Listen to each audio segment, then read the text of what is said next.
राम भजन ने बेटे का विवाह बड़ी मजबूरी में गरीब घर में किया। वह भी सांवली लड़की से। मजबूरी में इसलिए क्योंकि दूसरी जगह से कहीं कुछ नहीं हुआ। राम भजन के भतीजे की शादी अच्छी हो गई थी।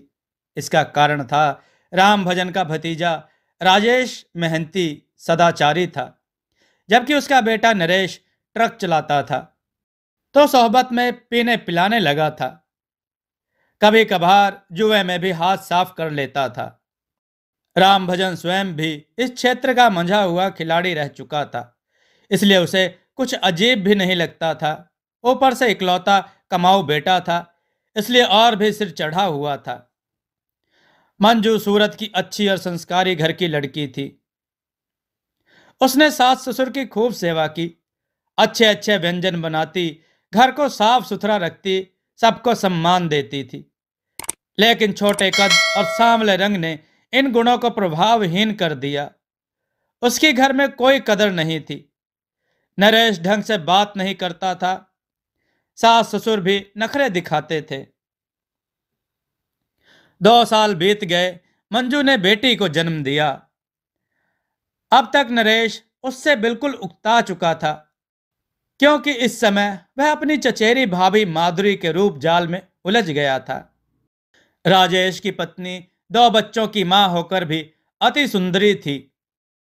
नरेश ट्रक लेकर वापस आता था तो एक से एक दामी उपहारों से माधुरी का घर पाट देता था।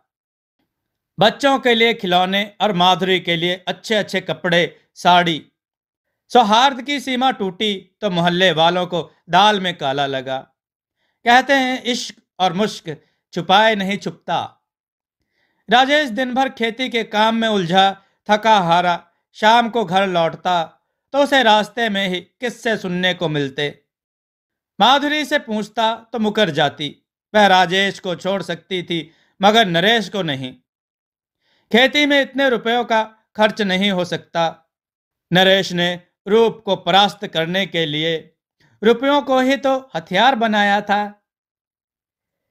रूपसी माधुरी से प्रेम लीला करने के कारण उसे अब मंजू और भी ज्यादा मनहूस लगने लगी थी।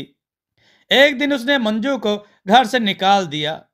खबर लगने पर मंजू के गरीब माँ बाप आए और सभी के पैर पकड़कर गिड़गिड़ाए कि मंजू को घर में ही रहने दो।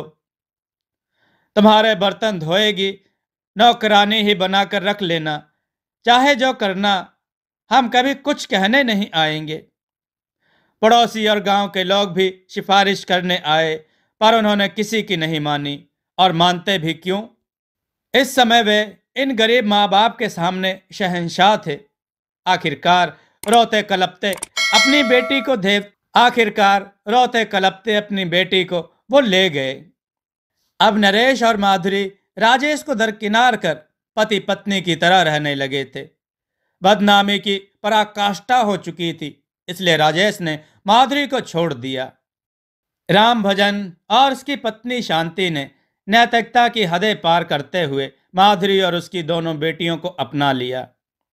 इस कार्य की समाज में बहुत निंदा हुई तो नरेश पास के शहर में किराए का मकान लेकर रहने लगा। लड़कियां इंग्लिश मीडियम स्कूल में पढ़ने लगी। माधुरी बड़ी ठसक से रहने लगी।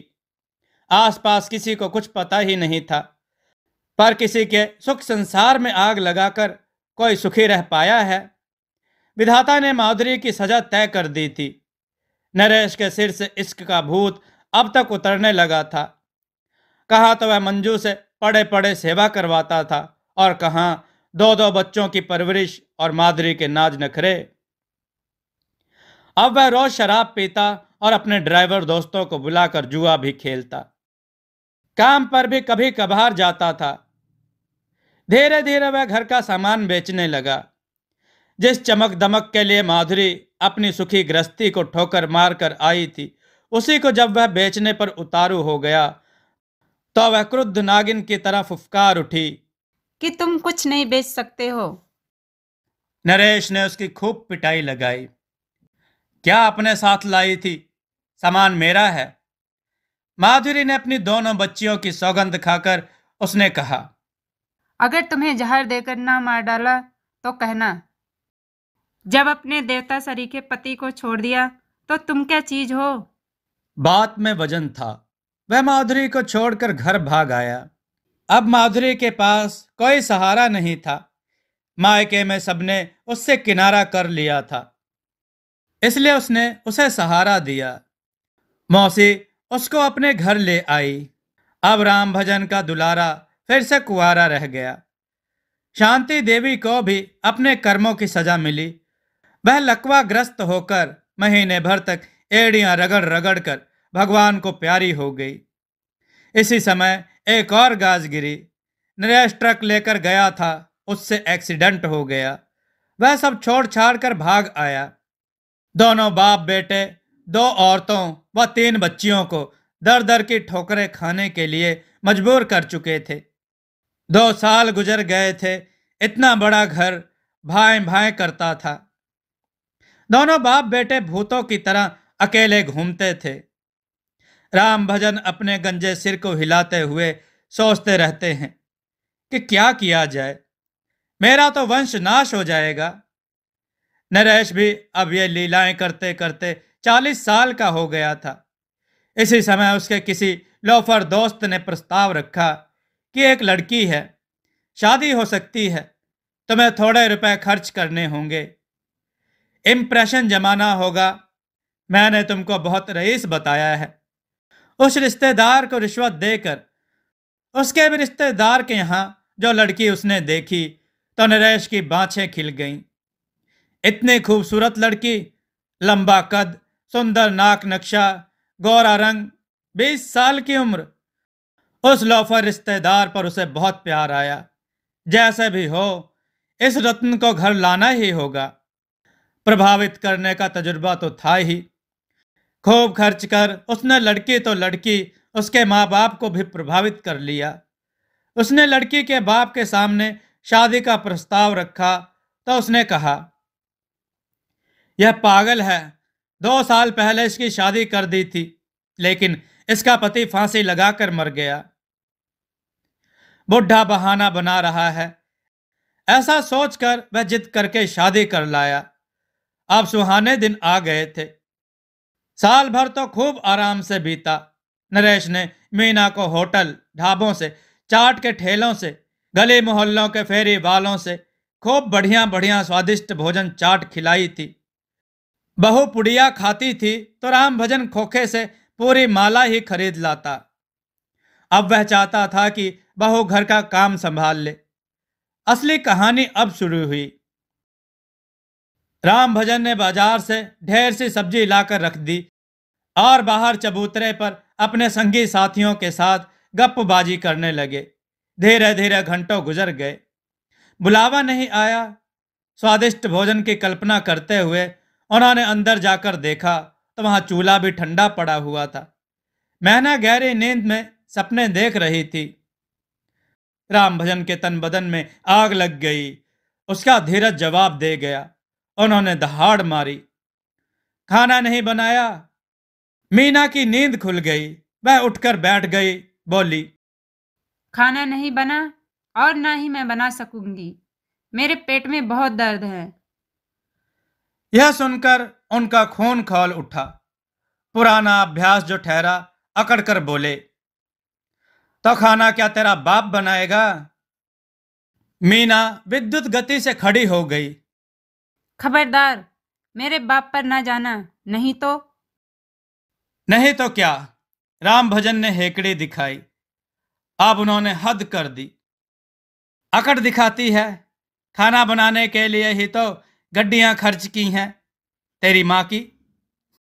अप्रत्याशित ढंग से मीना के मुखार बिंद से तेरी माँ की, तेरी बहन की, एक से एक अश्लील गालियां धारा प्रवाह करने लगी।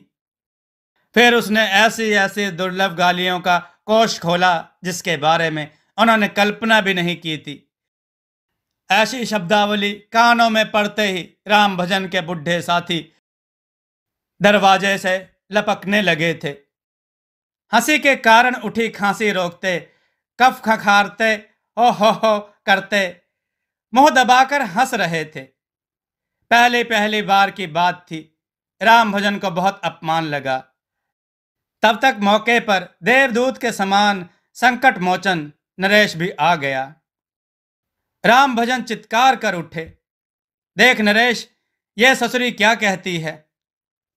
पूरी बात मालूम होते ही नरेश क्रुद्ध होकर वीर योद्धा की भांति अपराधिनी को दंड देने लाठी लेकर बढ़ा। राम भजन के बुजुर्ग संगी दिल थाम कर, सांस रोककर अगले रोमांचक क्षण की प्रतीक्षा कर रहे थे और ऊपरी मन से चिल्ला रहे थे, है रुको रुको, मारना मत। तब तक लाठी चल गई, मगर मीना पर नहीं। दर्शक बुजुर्गों ने देखा कि मीना ने चट से लाठी छीनकर नरेश पर जड़ दी। नरेश हक्का बक्का रह गया। मीना लाठी को दोनों हाथों से ऊपर ताने पैतरा बदल रही थी, वह भी कूद कूद कर। मुंह लाल था, गले की नसें तनी हुई थी। गालियों का अक्षर भंडार नरेश पर खाली करती हुई ललकार रही थी, अगर एक बाप का है साले तो आ तेरी। अपने अपमान को मिटाने के लिए वह टूट पड़ा। उसने मारा कम, मार ज्यादा खाई। यह खबर बिजली की तरह पूरे गांव में फैल गई। सभी लोग खुश थे। लोग मन ही मन हंसते हुए राम भजन के सामने हंडिया की तरह मुंह लटका कर कहते, अब की बहू कम दिमाग की है। राम भजन तिलमिलाए स्वर में कहता, कुलच्छनी बहू है, किस्मत फूटी थी जो यह आई। नरेश अपने साथी जुआरियों के साथ खेलने बैठा था। खेल प्रारंभ होने ही वाला था कि मीना लाठी लेकर भूत की तरह प्रकट हुई और नरेश को ललकारा, जुआ खेलने बैठा है, खाना तेरा बाप बनाएगा। नरेश ने साथियों को सल्लज मुस्कान से और धीमी आवाज में बताया कि इसको पागलपन का दौरा पड़ता है। वह गाय की तरह पीछे पीछे चला गया। घर जाकर उसने मीना की पिटाई लगाई और खाई। मीना ने घर भर के कपड़े जमा करके उसमें आग लगा दी। अब मोहल्ले वाले भी दखल दिए कि कहीं कोई घटना हो गई तो पुलिस मोहल्ले वालों से भी पूछेगी। मोहल्ले वालों को देखकर दोनों बाप बेटे शेर हो गए और मीना पर टूट पड़े।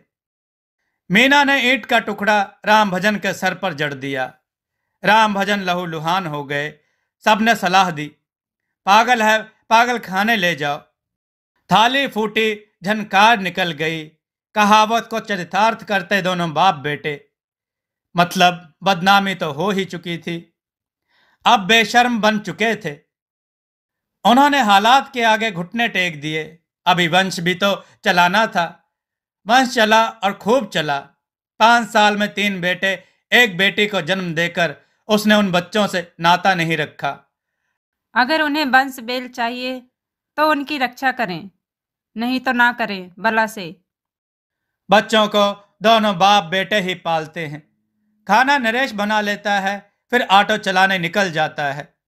राम भजन बच्चों की दिन भर देखभाल करता है।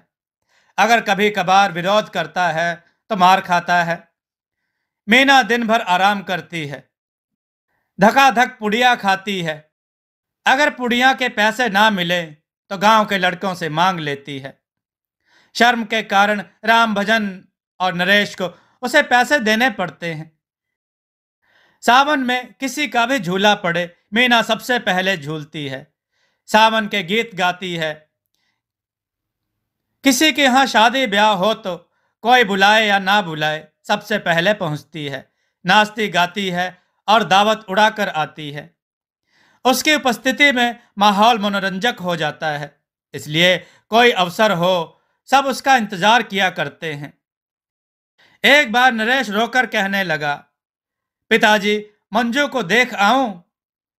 बिटिया बड़ी हो गई होगी, मैं माफी मांग लूंगा और उनको ले आऊंगा। राम भजन ने चट से इजाजत दे दी।